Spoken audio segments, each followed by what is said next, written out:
परमेश्वर के वचन को लेकर आने के लिए एक ऐसा सौभाग्य परमेश्वर ने दिया, इसके लिए मैं परमेश्वर की सारी आदर और सारी महिमा मैं देना चाहता हूँ। और जैसे आप लोगों ने मेरे लिए पिछले हफ्ते प्रार्थना करा, प्रार्थना के लिए बहुत बहुत धन्यवाद। जिस प्रकार मैंने सोचा था कि मेरे को बाहर से कोई दिक्कत नहीं थी, लेकिन जो झटका लगा है उस वजह से थोड़ा सा इनर मसल्स में थोड़ा सा प्रॉब्लम्स था, और पिछले कुछ दिनों से मैं रेस्ट में हूँ। और साथ ही साथ सेवकाई भी करनी है, आवश्य है। इसके लिए इसी वजह से हम चल रहे थे। और आज के समय परमेश्वर के संगति में आपके साथ एक और बार रहने के लिए मैंने परमेश्वर ने सहायता करा। आप सब लोगों ने मेरे लिए प्रार्थना करा, इसके लिए मैं परमेश्वर में बहुत बहुत मैं धन्यवाद देना चाहता हूँ। आइए आज हम जरा जरा पढ़ते हैं कि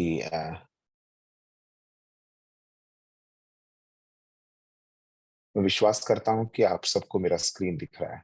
इज इट विजिबल? स्क्रीन दिख रहा है आप लोगों को? Thank you. परमेश्वर के नाम की महिमा हो कि आपके साथ एक और बार वचन को लेकर परमेश्वर आने के लिए सहायता करा। और आज के जो सभा में हम लोग सीखने जा रहे हैं, वो हम जिस प्रकार मैंने आपको बताया था कि हम इस विषय एफेसियन पत्री चौथा अध्याय, उस एफेसियन पत्री चौथा अध्याय में हम सीखते आ रहे हैं foundation living to God's glory, परमेश्वर की महिमा के लिए जीना। और उसका उसका फाउंडेशन क्या है? और मैं विश्वास करता हूं कि आप लोगों को याद है, वी लर्नड अबाउट इस अध्याय में 3 प्रकार के अनुभव को लिखा गया है। Call for unity among God's people, a way God's work unity through the spiritual gifts of leadership in the church, putting off old man and putting on the new man। यानी कि परमेश्वर के लिए कैसे एक रहना है, और परमेश्वर के लिए एक लीडर के समान लीडर किस प्रकार होना है, सब कुछ हम इस वचन के अंदर सीखते जा रहे हैं।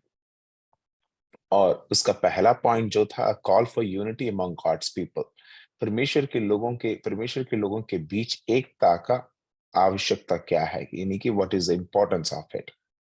यानी उसके अंदर लिखा गया था the foundation for all exhortation, the character of worthy walking, और चर्च की एकता का वर्णन। और इन सब चीजों के बारे में परमेश्वर ने हमें सीखने की सहायता करा। और वहां से हम लोग यहाँ तक पहुंचे थे, the description of unity of the church, यानी कि चर्च की एकता का वर्णन। हमने यहाँ तक हम लोगों ने सीखा था, राइट? हाँ या ना? यहाँ तक हम लोगों ने पिछले हफ्ते लास्ट टू लास्ट वीक हमने सीखा था, राइट? अब हम सीखने जा रहे हैं the way God's work unity through the spiritual gifts of the leadership in the church, यानी कि परमेश्वर का जो कार्य है, यानी कि परमेश्वर का जो कार्य जो लीडरशिप के दौरान, यानी कि आज जो आप और मैं हैं, हम लोगों के दौरान कैसा होता है। The giving of spiritual gifts to the church, परमेश्वर के किसी कलीसिया के लिए जो परमेश्वर के जो वरदान देना, आमेन। और उसके बाद the offices of spiritual leadership in the church and their purposes. The offices of spiritual leadership का मतलब कि कलीसिया में जो अध्यक्षक जो अनुभव को जो नेतृत्व जो रखते हैं, वो किसके लिए है और उनका उद्देश्य क्या है। यानी कि आज मैं विश्वास करता हूं, आप में से कई लोग आपके कलीसिया में कुछ कुछ ऑफिसेस को फुलफिल करते हैं। ऑफिसेस का मतलब का ये नहीं है कि आप एक बेंच और डेस्क डालकर एक ऑफिस चेयर में बैठकर घूम रहे हैं ना। आप लोग जैसे कि पैसे ब्लेसेड अपने कलीसिया में वो क्या कर रहे हैं, पासबान का ऑफिस वो फुलफिल कर रहे हैं। अजय, आई थिंक आप क्वायर में हैं आपके चर्च में, राइट? यानी कि आप क्या कर रहे हैं, उस स्क्वायर का जो ऑफिसर्स है उसका टेक केयर कर रहे हैं। इसी प्रकार हमारे बीच में जो जो लोग हैं, कई प्रकार के कर्तव्यों को आपको निभाते हैं। और the last one, the desire goal of God's work through the leadership and equipped saints, कि चर्च के नेतृत्व और सारी चीजों के साथ इन माध्यम से परमेश्वर के कार्य का विवेदन क्या है, उसका लक्ष्य क्या है, कर कर हम सीखते हैं। So the very first thing, versus 7 to 10, 7वें आयत से लेकर 10वें आयत तक जब पढ़ेंगे, वहां पर हम सीख सकते हैं the giving of spiritual gifts to the church. परमेश्वर की ओर से दिया गया ये जो आत्मिक वरदान क्या है? कलीसिया को आत्मिक वरदान देना। 7वीं आयत से लेकर 10वें आयत तक जब हम पढ़ते हैं, हमें वहां पर क्लियरली दिखाई देता है कि ये परमेश्वर की ओर से दिया गया है। आमेन। मैं चाहता हूं कि आप में से कोई एक जन मेरे लिए 7वीं आयत से लेकर 10वें आयत तक का वचन को जरा पढ़कर सहायता करे। Versus 7 to 10।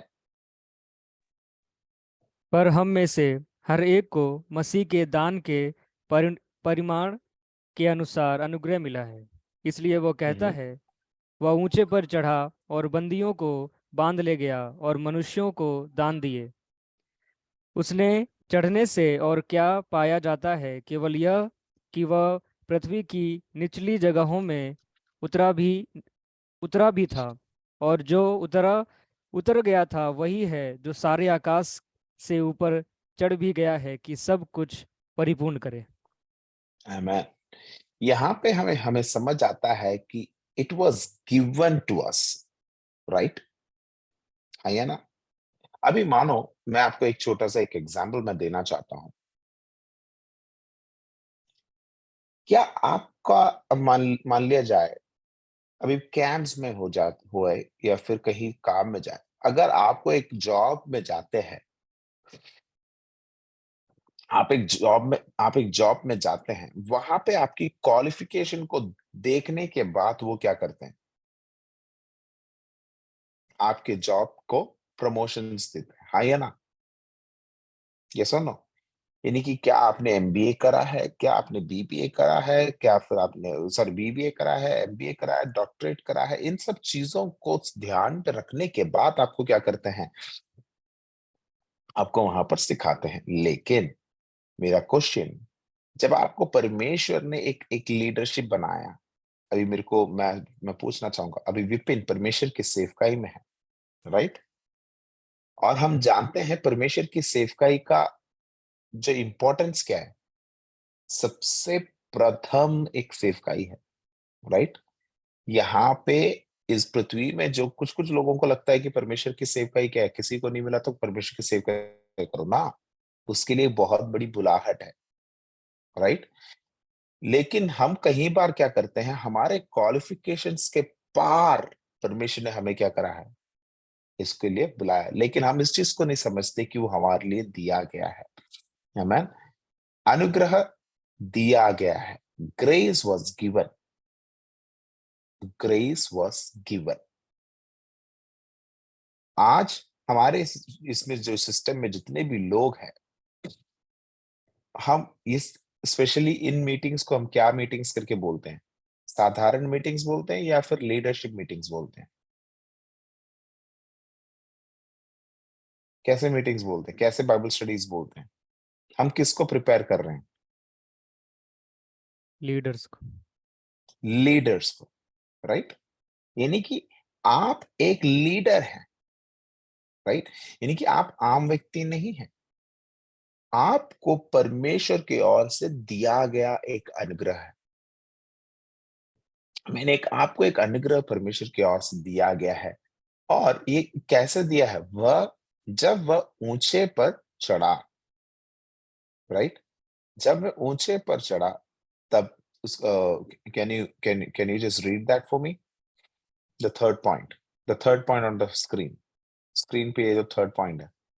जब वह ऊंचे पर चढ़ा तब बंधुआई हम्म। में ले गया और हम्म। मनुष्यों को दान दिए।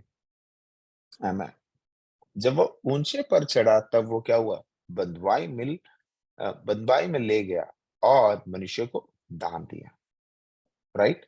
When he ascended on high, he led the captivity captive and gave gift to man.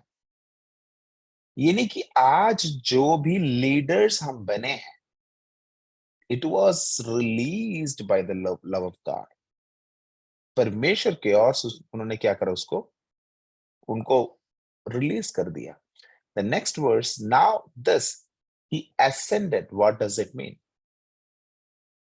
वो अब ये वह चढ़ गया। इसका इस what does it mean? No no no. ascending and descending. Yeah, ascending, right? Ascending का मतलब क्या है? ascending का मतलब क्या है? विपिन बताओ, ascending का मतलब क्या है? मतलब कि उसके सामने वो खड़ा हुआ है, उसके दाहिने, परमेश्वर के दाहिने जाके वो दाएं हाथ पे हो जाके खड़ा हुआ है उस चीजों को उठाया परमेश्वर गया भैया, ऊंचा उठाया गया, ascending का, हाँ, ascending का उठाया गया। मतलब छोटे से बड़ा। छोटे से बड़ा, एग्जैक्टली exactly. और डिसेंडिंग का मतलब बड़े से छोटा। बड़े से छोटा, ठीक है। असेंडिंग का मतलब छोटे से बड़ा और डिसेंडिंग का मतलब बड़े से छोटा। आप लोग मेरे ख्याल से, हम स्कूल में जब पढ़ते हैं, स्कूल में हमें सिखाते हैं ये सब चीजें, असेंडिंग डिसेंडिंग सब। यानी यानी कि नीचे से ऊपर जाना उसका मतलब असेंडिंग, ऊपर से नीचे आना मतलब डिसेंडिंग। तो यहाँ पर हम सीखते हैं कि यहाँ पर इस वचन में क्लियरली लिखा गया है ही असेंडेड, यानी कि वह चढ़ गया, ये असेंडेड, राइट। अब मेरा क्वेश्चन ये है, अगर चढ़ सकता है तो उसका, अगर वो चढ़ा है तो उसका मतलब क्या, वो नीचे भी आया है, राइट। अगर कहीं असेंडिंग हुआ है तो उसका मतलब वहां पे डिसेंडिंग भी हुआ है। समझ रहे हो आप लोग? समझ रहे हो? असेंडिंग हुआ है तो उसका मतलब डिसेंडिंग भी हुआ है। और एफेसियों की पत्री 4 अध्याय उसके 10वां आयत पे क्लियरली लिखा गया है, now this he ascended, what it means. अब ये वह चढ़ गया, इसका क्या अर्थ है? मैं पूछ रहा है, प्रेरित पौलुस पूछ रहा है, इसका मतलब क्या है? आप ही बता सकते हैं इसका मतलब क्या है? अब ये चढ़ गया करके लिखा गया, इसका मतलब क्या है?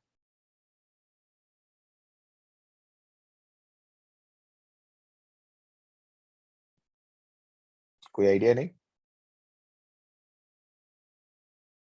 मैं चाहता हूं कि आप ही पढ़े उसका 10वें आयत को।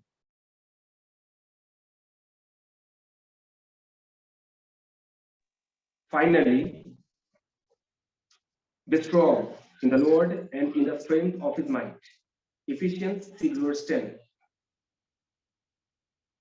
Mm-hmm. Correct, Who is Pastor? reading that?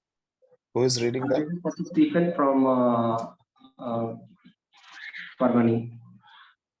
Oh, praise the pastor. How are you? Praise the Lord. Praise the Lord. Basically, I belongs to Fini Pastor, means Harvest Inland Mission, and I am ministering in Parvani. Okay, thank you, thank Maybe you, Pastor, thank you. you don't know me, but I know you. Because of that, means Angel, you know Angel, Yeah, I know. which belongs to Harvest Inland Mission. All right. God bless. God bless. Thank you. Thank you, Yeah. Pastor. So it clearly says that now this means he ascended. What does means? It clearly says if he is ascending, that means he has already descended. अगर ये चढ़ गया, इसका मतलब ये इससे पहले क्या हो चुका था, हमारे लिए नीचे आ चुका था। समझ रहे हो? There is always two sides of the coin. ठीक है, एक सिक्के का हमेशा कितना साइड होता है? कितना साइड होता है? एक ही साइड होता है कि दो साइड होता है? दो साइड। दो साइड होता है, राइट। यानी कि हेड्स और टेल्स। अगर हेड्स गिरा है तो नेक्स्ट टाइम क्या गिरने वाला होगा? शायद tails, right?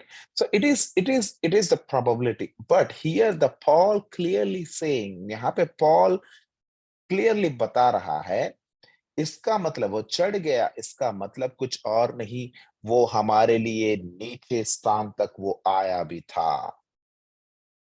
आमेन। आज हम लोग पासवान बन चुके हैं, आज हम लोग लीडर्स बन चुके हैं, आज हम लोग बाइबल स्कूल से पढ़ाई कर कर हम क्या हो चुके हैं? सेवकाई कर रहे हैं। लेकिन बेटा, तू जो सेवकाई कर रहा है, जो कुछ लीडर्स बन रहे हो, आपको ये सब चीजें आपकी भल पे नहीं मिला, बल्कि मेरे लिए और आपके लिए एक सर्वशक्तिमान परमेश्वर ने अपने इकलौते पुत्र को क्या करा, मेरे लिए और आपके लिए नीची अवस्था में उसने बेच के दिया, और उसके दौरान आज हम लीडर्स बने हैं। Amen? लेकिन कई बार हम इस चीज को भूल जाते हैं। एक थोड़े दिन के बाद हम जब एक कलीसिया का पास्टर बन जाते हैं, जब एक कैंप का लीडरशिप में आ जाते हैं, हम क्या करते हैं, हम सब कुछ अपना अपना अपना करके बोलते हैं। लेकिन यहाँ पर 7वीं आयत से लेकर 10वीं आयत तक हम पढ़ेंगे, यहाँ पे सबसे पहला ये लिखा है कि जो ऑफिसर्स जो मैं कलीसिया पे मैं बना रहा हूं, रख रहा हूं, उस ऑफिसर्स में एक चीज निश्चित है, और वो ये है कि वो परमेश्वर की ओर से है। अनुग्रह परमेश्वर ने दिया है, हमने लिया नहीं है, हमने प्राप्त नहीं करा। समझ रहे हो? यस और नो? विपिन, समझ रहे हो? यस भैया, यस भैया। ये ना, और वचन संहिता उसका 68 verses 18 has referred to the resurrection of Jesus, speaking first of his rising from the lower part of the earth. 68 verses 18 में जब परमेश्वर का जो मृत्यु के बाद जो उठा लिया गया है, उसको यहाँ पर रेफर कर रहे हैं। और मृत्यु के बाद वो जी उठने के बाद उसको स्वर्ग के ओर उठा लिया गया। उसका मतलब 33.5 साल पहले ये जो परमेश्वर जो सारे सृष्टि का मालिक है, राजाओं का राजा है, प्रभुओं का प्रभु है, उसको सर्वशक्तिमान परमेश्वर ने क्या करा, उस स्वर्गीय स्थान से लेकर मेरे लिए और आपके लिए इस पृथ्वी के घोर अंधकार के अनुभव में उसने बेच के दिया, ताकि आने वाले दिनों में प्रेरित पौल के समान क्या हो, विपिन भी एक सेवक बने, प्रेरित पौल के समान अजय को भी परमेश्वर एक लीडर बनाए, प्रेरित पौल के समान परमेश्वर के चेलों के समान पास्टर ब्लसन को भी एक सेवक बनाए। इसी प्रकार के अद्भुत कार्यों को बनाने के उसने क्या करा, हमें खड़ा करा। Are you listening? समझ रहे हो? तो हम क्या करते हैं, हम कई बार इस चीज को नहीं समझते। अब 11 और 12 वचन, the offices of spiritual leadership in the church and their purposes, यानी कि कलीसिया में सेवकाई में रखे गए जो ऑफिसर्स हैं, उन ऑफिसर्स क्या है, और उन लीडरशिप का पर्पस क्या है।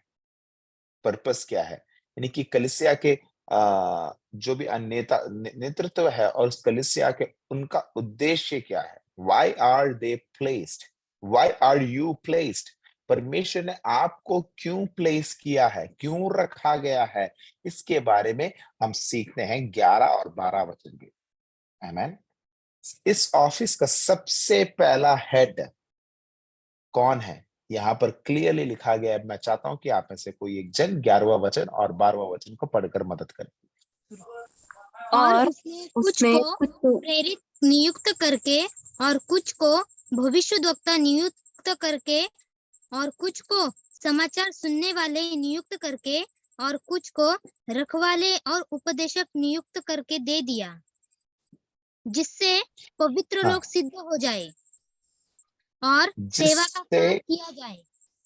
जिससे पवित्र लोग क्या हो जाए, वहां पे क्या लिखा है, पापी सीता हो जाए लिखा है क्या? मैं हमेशा आपको बताता आ रहा हूं, मेरे को और आपको परमेश्वर ने किस चीज के लिए बुलाया है? पापियों के पास जाकर सेवकाई करने के लिए, राइट? मैं हमेशा बोलता हूँ कि नहीं, लेकिन जब आपको परमेश्वर ने एक मैच्योरिटी के और लेकर आ गए, उस मैच्योरिटी को आप प्राप्त करने के बाद मेरा क्वेश्चन यह है, अब यहां पर परमेश्वर ने लीडर्स को क्यों रखा है? कैसे लोगों को सिद्ध करने के लिए, कैसे लोगों को सिद्ध करने के लिए?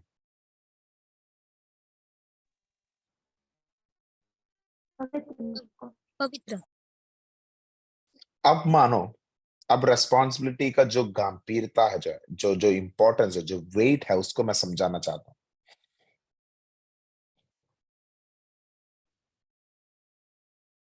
आप एक कंपनी में काम कर रहे हैं, ठीक है?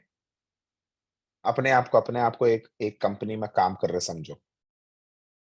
आप उस कंपनी के एम्प्लॉय के लेवल में काम कर रहे हैं। ठीक है, आप उस कंपनी के एम्प्लॉय के लेवल में काम कर रहे हैं। मानो उस कंपनी में 1000 स्टाफ है। कितने स्टाफ है? 1000 स्टाफ है। ठीक है, काम करने वाले। और उसके अंदर सबसे नीचे लेवल में, जो सबसे नीचे जो जो हायरार्की जो है, जो कंपनी के डिफरेंट सेक्शंस है, नीचे ऊपर कुछ नहीं, बल्कि मान लो कि वहां का क्लीनिंग डिपार्टमेंट, पियून डिपार्टमेंट, ठीक है, पियून डिपार्टमेंट में 100 लोग काम कर रहे हैं और इस पियून डिपार्टमेंट का एक हेड है। ठीक है, इस पियून डिपार्टमेंट का कौन है? एक लीडर है। ठीक है, और ये लीडर, इस लीडर का एक लीडर होता है, वो है फैसिलिटी डिपार्टमेंट। सबसे पहले क्लीनिंग डिपार्टमेंट, उस क्लीनिंग डिपार्टमेंट का एक हेड होता है और वो हेड, यानी कि वो जो लीडर है, उसका एक लीडर है, उस लीडर का नाम क्या है? Facility department.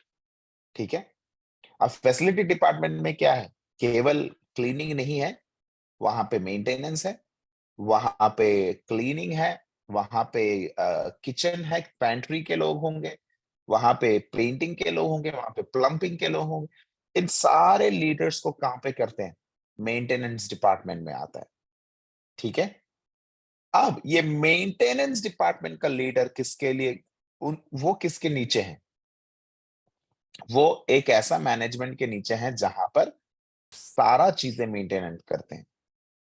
ठीक है, आई वुड से मैनेजर्स मान लिया जाओ। ठीक है, मैनेजर्स, सीनियर मैनेजर्स।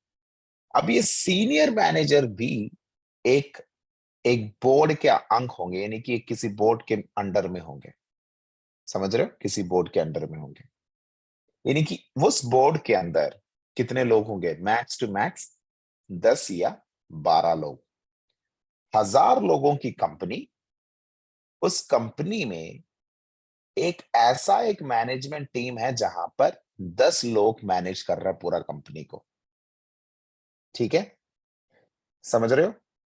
अब मेरा क्वेश्चन ये है, जिस प्रकार पियून, क्या वो पियून का जो टीम है, 100 लोगों का जो टीम है, क्या वो लीडर ये सीईओ वाला टीम में जाकर बैठ सकते हैं? बैठ सकते हैं? नहीं। कारण क्या है?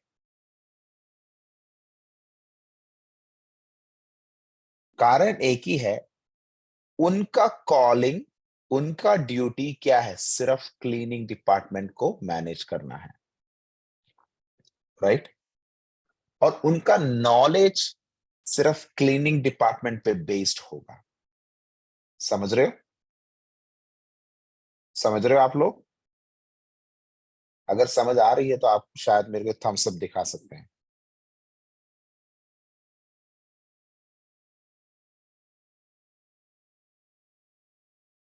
I see some hands.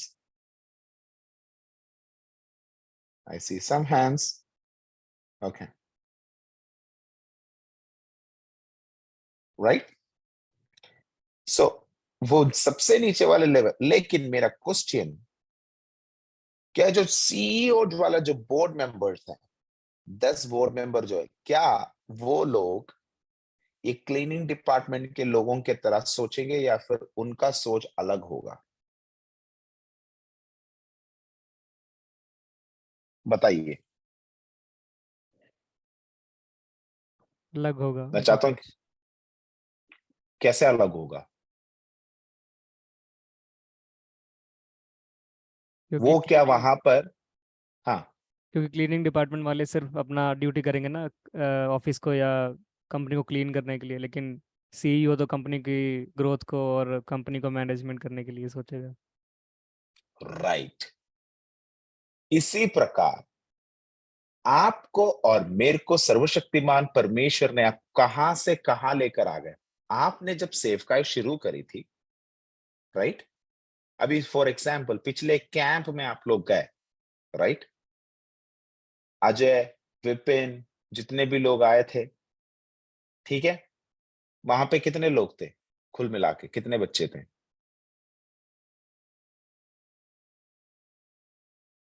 26 approx थे। 26। लेकिन इस 26 बच्चों को वहां पर परमेश्वर के नाम की महिमा के लिए प्रिपेयर क्यों किया था? ताकि आने वाले कैंप में जहां पर 2600 बच्चे आएंगे, इन 2600 बच्चों को किसको हैंडल करना पड़ेगा? ब्लसन भैया हैंडल करेंगे, एंजल दीदी हैंडल करेंगे, या फिर जैन भैया हैंडल करेंगे? कौन हैंडल करेगा? हम लोग। वहां पे ब्लसन भैया पिक्चर में नहीं होंगे, वहां पे एंजल दीदी पिक्चर में नहीं होगी, वहां पे जैन भैया पिक्चर में नहीं होंगे, वहां पे पिक्चर में कौन होगा? ये 26, राइट? अब जिस प्रकार इन 2600 बच्चों को हम क्लास लेंगे, क्या हम उसी प्रकार आप लोगों के साथ क्लास लेंगे?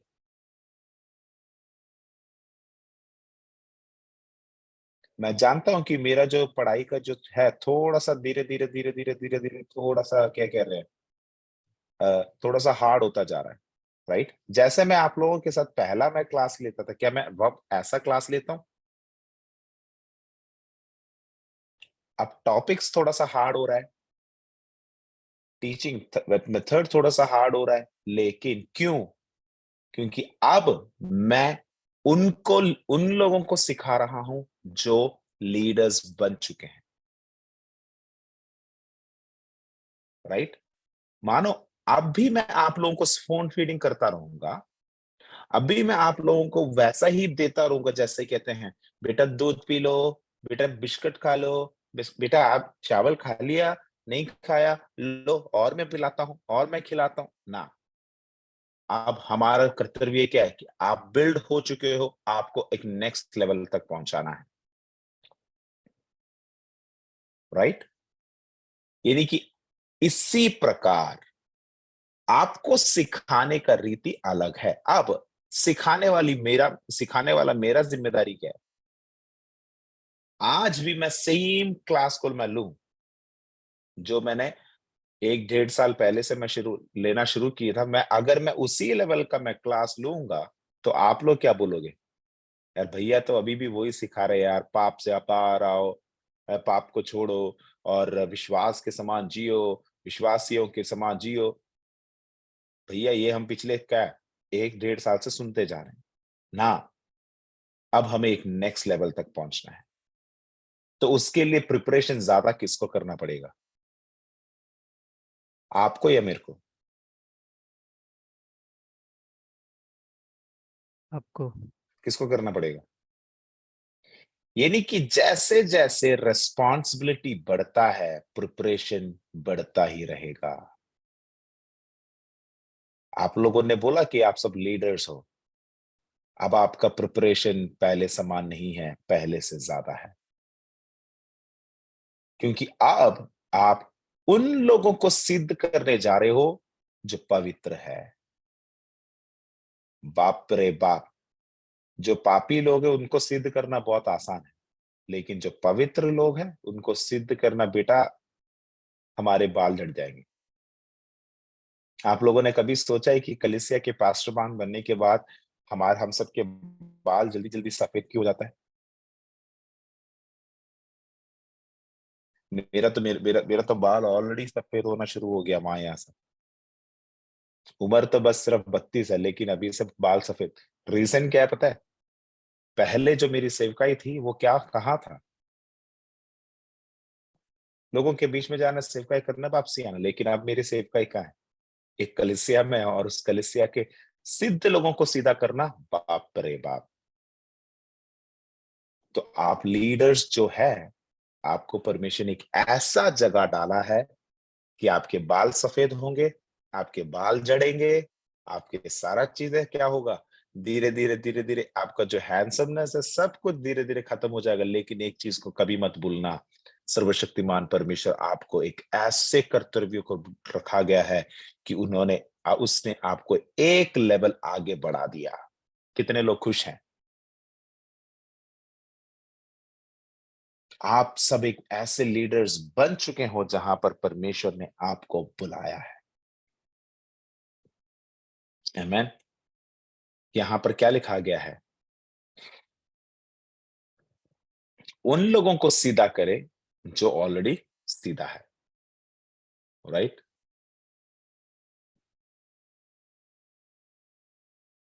अब ये एक कहावत है, मैं उस चीज को बोल के मैं समाप्त करूंगा। एक कहावत है, जो इंसान अपने मन में सोचता है कि मैं सीधा हूं, क्या वो जिंदगी में सीधा होगा? कल कल कल कल मेरा एक यहाँ पे एक पैस्टर के साथ मेरा एक मीटिंग था। उन्होंने मेरे को एक चीज बोला, पैस्टर, कलीसिया में आने के बाद, पैस्टरवान बनने के बाद एक चीज को समझना, हम किसी को सीधा नहीं कर सकते। उन्होंने साफ सीधा मेरे को बोला, पास्टर, अगर आप पास्टर बन चुके हो तो आप एक चीज को समझ लो, हम किसी को सीधा नहीं कर सकते, हम किसी को सुधार नहीं सकते। कारण क्या है? अगर मैं कन्वेंशन में जाऊं, प्रचार करूं, वहां पे कौन मेरे को सुन रहे हैं? पापी लोग सुन रहे हैं, राइट? उनको क्या चाहिए? उनको उद्धार चाहिए। लेकिन मैं कलीसिया में सेवकाई कर रहा हूं, वहां पे पापी लोग नहीं बैठे जो अपने आप को समझते हैं कि वो सबसे दुनिया के सबसे ज्यादा सिद्ध लोग है। वो जो सेवकाई को जो करता है पास्टर, वो उनसे ज्यादा पापी है। ऐसे लोगों के बीच में हम कैसे सेवकाई करेंगे?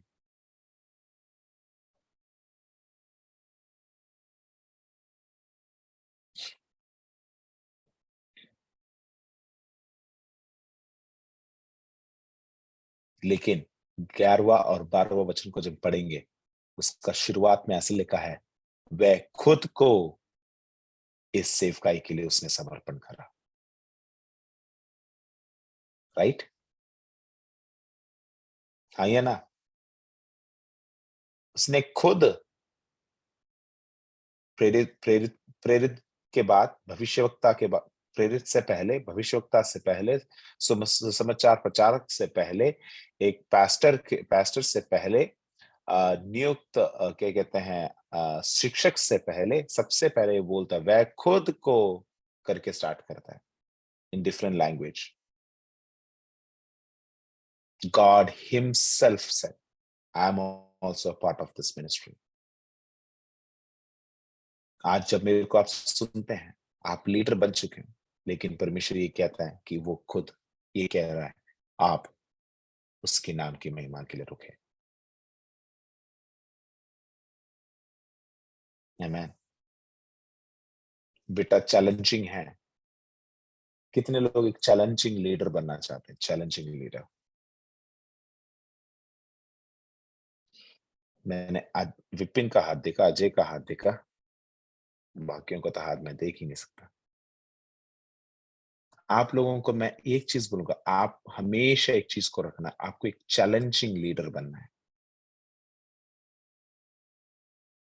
एक साधारण लीडर किसी को, we don't want any normal leaders. हमें है कि ऐसा चैलेंजिंग लीडर बनना है जहां पर हम बोल सकते हैं, सुनो, अभी अभी मैं अपने कलीसिया के एक अनुभव में बताता हूँ। मैं अपने कलीसिया के एक अनुभव बताता हूँ। मेरे कलीसिया में, परमेश्वर के नाम की महिमा हो, यहाँ से ये सिर्फ और सिर्फ सारी महिमा, सारी आदर, सब कुछ परमेश्वर को मैं देना चाहता हूँ। जहां पे मैं रह रहा हूं, यहां से मेरा कलीसिया लगभग 120 माइल्स दूर है, यानी कि 160 किलोमीटर। ठीक है, 160 किलोमीटर दूर है। और हफ्ते में नॉर्मली हफ्ते में 4 बार मेरा आना जाना है। तो 160 और 160 कितना हो गया? अरे आप लोगों को मैथ भी नहीं पता क्या? 160 और 100, 320 किलोमीटर गाड़ी चलानी है। ठीक है, और वहां पे मीटिंग कितना देर होता है? वेनेसडेज जो मीटिंग होता है, सिर्फ और सिर्फ 1.5 आवर्स। कितना? सिर्फ 1.5 आवर्स। ठीक है, 1-2.5 घंटा।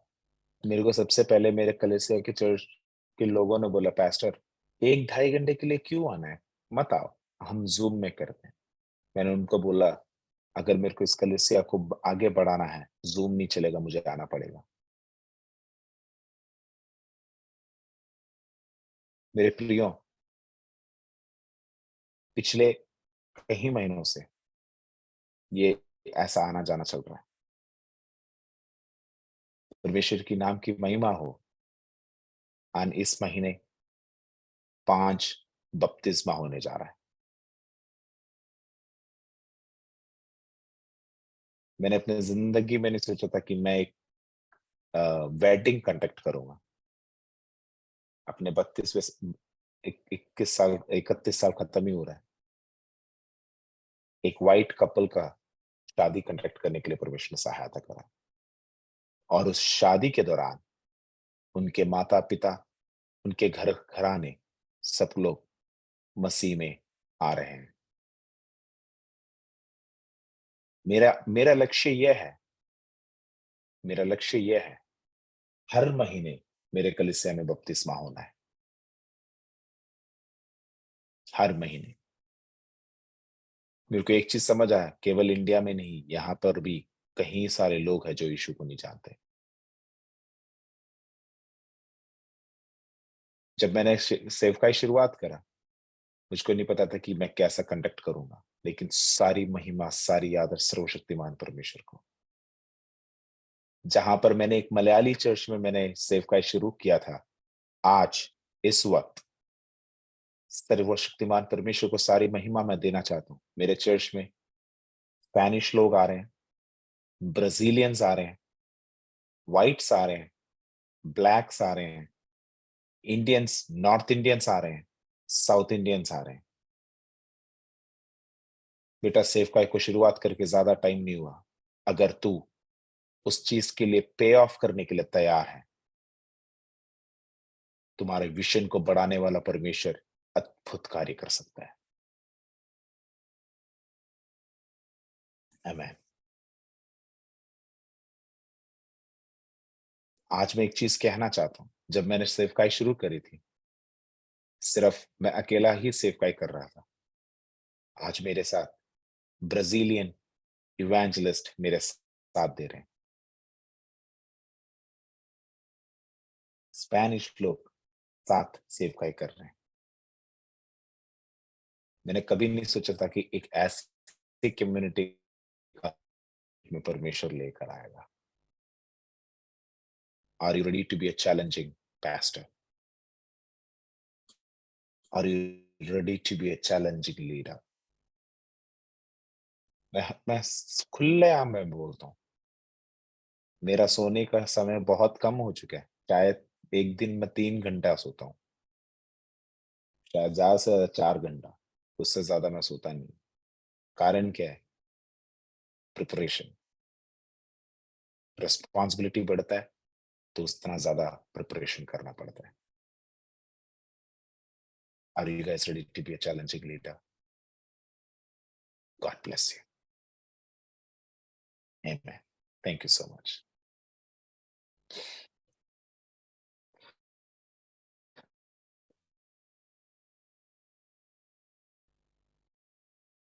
अजय प्रभु स्वागत का महिमा हो और